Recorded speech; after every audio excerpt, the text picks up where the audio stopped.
Bismillahirrahmanirrahim. Assalamualaikum warahmatullahi wabarakatuh.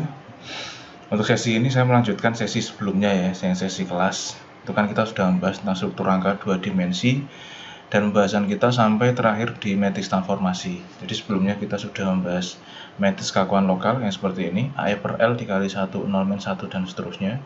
Kemudian matriks transformasi yang isinya cos alfa, sin alfa, min sin alfa dan seterusnya. Ini hanya berlaku untuk struktur angka 2 dimensi saja.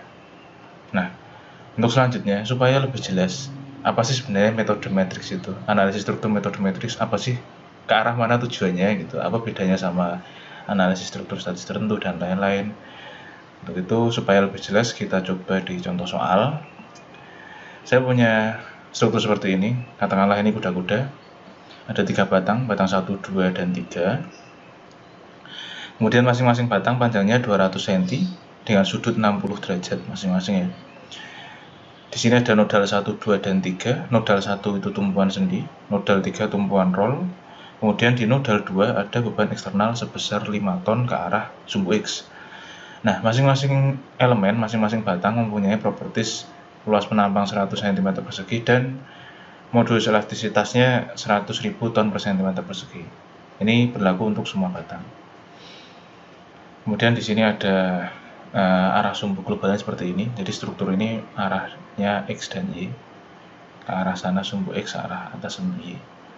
Nah, langkah pertama itu yang harus dicari adalah matriks kekakuan lokal, matriks transformasi, dan matriks kekakuan global. Ini dilakukan di setiap elemen. Jadi yang pertama dilakukan dulu di elemen 1. Elemen 1 saya pilih I-nya 1, J-nya 2. Jadi kalau kita lihat di struktur ini ya, elemen 1 ini diapit oleh 2 nodal.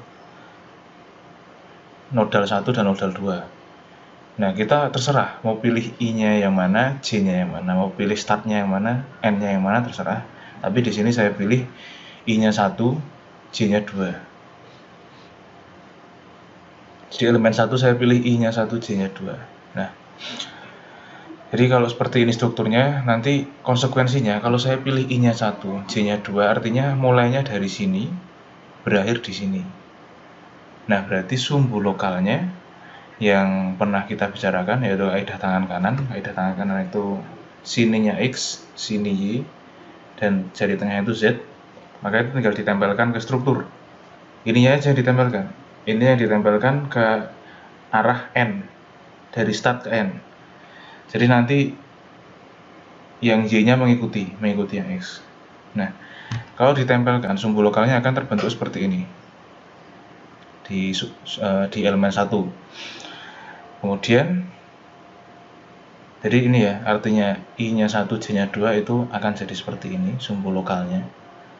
Ingat ya, sumbu lokal notasinya huruf kecil, X-nya dan Y-nya. Kemudian, untuk mengetahui alfanya berapa, ini juga sudah pernah kita bahas. Nah, sumbu lokalnya ini saya perbesar ke sini. Ini kalau ditempelkan ke sumbu global, maka dia akan membentuk yang berlawanan arah jarum jam itu membentuk sudut 60 derajat. Ya, seperti itu. Makanya alfa di sini 60 derajat. Begitu. L-nya 200.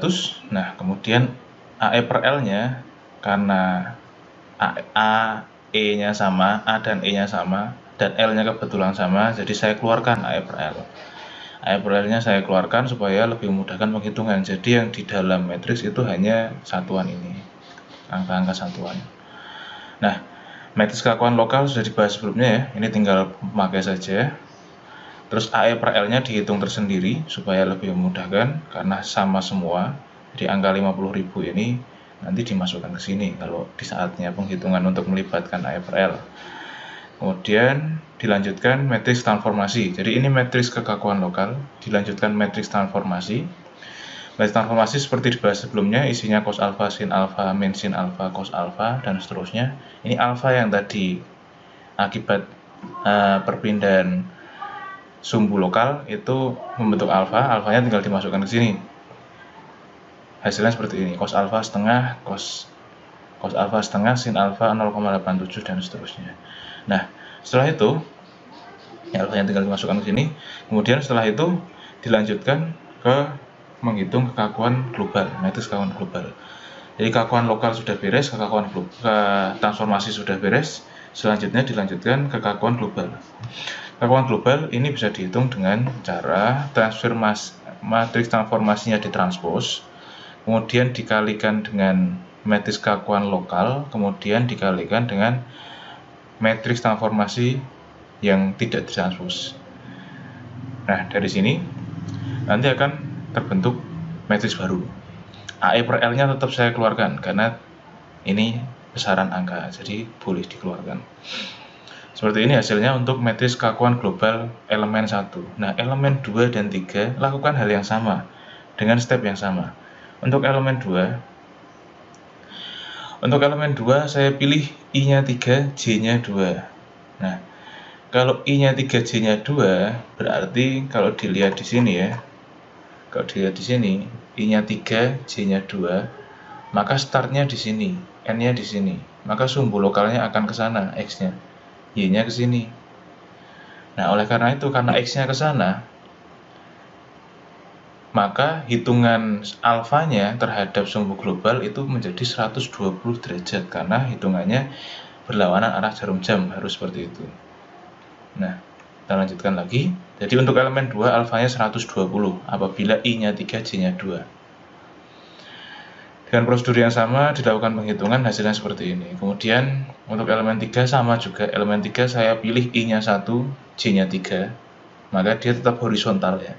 Sumbu lokalnya bentuknya sama dengan sumbu global, maka alfanya 0.